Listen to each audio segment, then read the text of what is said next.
The wheel of time turns, and ages come and pass, leaving memories that become legend. Legend fades to myth, and even myth is long forgotten when the age that gave it birth comes again.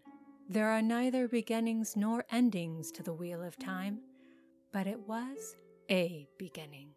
Hello everyone, I'm Megan Sullivan and welcome to my review of Pentiment, developed by Obsidian and published by Microsoft Game Studios for the Xbox Series S, X, and PC. I chose to open the review with a famous quote from Robert Jordan's Wheel of Time series because I feel like it captures the overarching theme of Pentiment, a beautifully illustrated, well-written, and fantastically educational historical adventure game, which on the surface is about the main character attempting to stop a 16th century serial killer, but is really about how history is made, how it's perceived, and how that perception shapes our core beliefs. It's an interesting concept, and although there are some things in Pentiment that could be done a bit better, overall it is well worth your time. The murder mystery starts normally enough. You play as Andreas Mahler, a master artist completing his journeyman years by working at the Abbey of Cursau in the remote alpine village of Tassing. Everything about Andreas's life is perfectly normal until one of the old monks at the abbey is accused of a shocking murder he clearly didn't commit.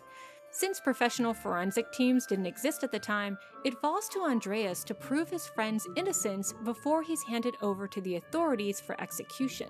To do so, you'll have Andreas interview witnesses, collect evidence, and explore every nook and cranny of the town, which yields some fascinating and dark secrets about its history.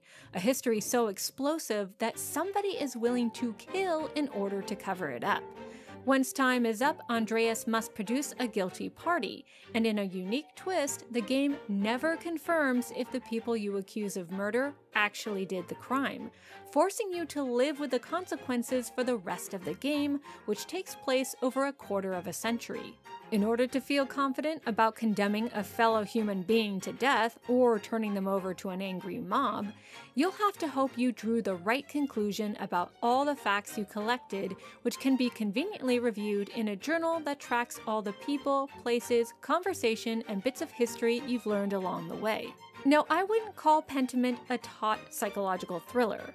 The story's strength lies less in its ability to tell a deep detective story, and more in its ability to educate players about the fascinating history of Bavaria, aka Germany, while getting players to care about the townsfolk of Tassing.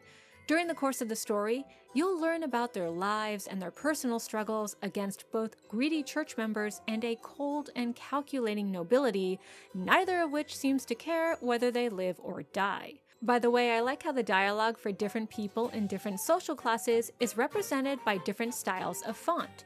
Church members are indicated by a Gothic-like script, the words of the peasants are represented by simple text, and the local printer has block print dialogue. Neat. At any rate, the story really shines when this conflict between social classes comes to a violent head, and forces Andreas to walk a very tight rope between various factions while he continues his investigations. He needs to gain people's trust in order to catch the person behind a string of murders, which means the player must choose the artist's words and actions very carefully in order to get the information they need. But how does one go about doing this? Well, this is a good time to talk about the actual gameplay, which is similar to a point-and-click adventure, but has a few neat features to make it a little more engaging. Alongside poking around people's houses and exploring underground ruins looking for clues, your main task involves talking to the townsfolk and trying to convince them to tell you what they know. What they tell you and how much they share depends on your choice of dialogue, some of which is unique to the type of background you give Andreas at the start of the game.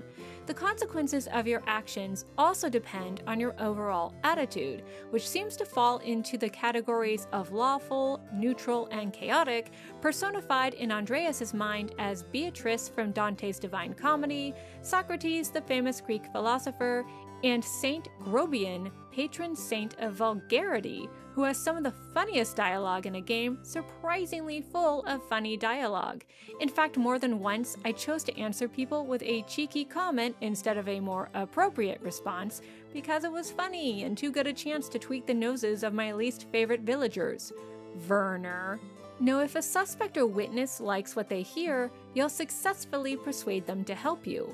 If not, Werner, they'll clam up and withhold information. So you have to get acquainted with a villager's personality and beliefs if you want to learn as much as you can. And I really enjoyed this. Not only did I learn useful information when talking to people, but it was interesting to watch how they reacted to the different choices I made. But I couldn't appease them all, and even if I could, I didn't have the time. And I mean literally. You only have a few days or weeks to complete an investigation, and because a literal wheel of time turns after completing certain investigative activities, like sharing a meal or playing a card game, it's important to prioritize which activities, which take the form of minigames, you should participate in. And unfortunately, I feel like this is where the game stumbles a little bit.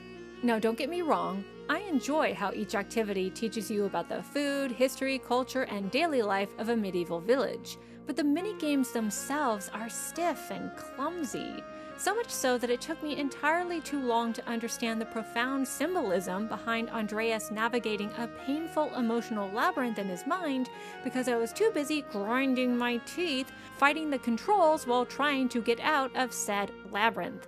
Plus, some of these activities don't actually seem to progress the narrative in a meaningful way or add any sense of urgency. Men are dropping like flies, people. Who cares that my Christmas cookies all look the same? The pacing is also dragged down by the amount of real-life time I wasted bouncing back and forth between the village and the abbey. I know it sounds ridiculous to wish for a fast travel system. Pentiment is a 16th century adventure game, not Mass Effect. But considering there are horses and carts found around town, it would have been nice if Andreas could have used them to traverse Tassing a little faster.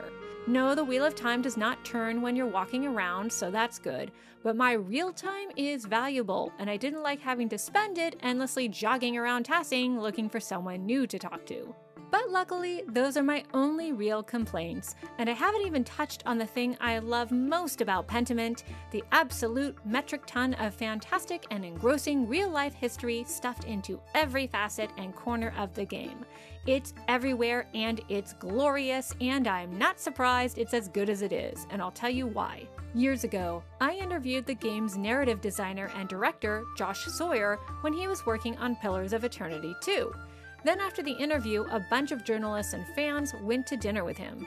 Now, I don't even remember how this came up, but during the meal, Josh started talking with someone about medieval German history. As a history lover, I, of course, jumped into the conversation and asked him all sorts of questions about it, and he happily explained everything he knew about the subject, which was encyclopedic. So when Pentiment was announced, I was super happy because I immediately knew the history in this game was going to be so good. And it is. You can tell a huge amount of research went into Pentiment. Alongside the beautiful and accurately portrayed art style, charming music, and wonderfully ambient sound, seriously, I'm thinking of doing an ASMR video with nothing but audio from Pentiment, there's all sorts of fascinating and sometimes delightfully obscure references to things that took place during the Holy Roman Empire, the actual Roman Empire, and even pre-Roman times. I'm perfectly happy to admit that I had to look up a lot of these things because I'd never heard of them, and it was so interesting. I loved it. I also love how all that history ties into the main theme of Pentiment.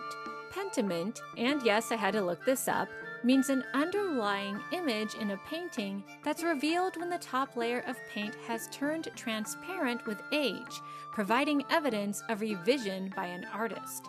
And it's the perfect metaphor for the way Tassing's real history is slowly revealed to the player, who must eventually decide if it's worth exposing that history or allowing it to be painted over.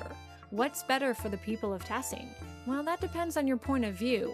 It's a big decision you have to make, and I like how it demonstrates that history is ultimately a story about how we remember things, and how with every turning of the wheel of time, these memories become legend.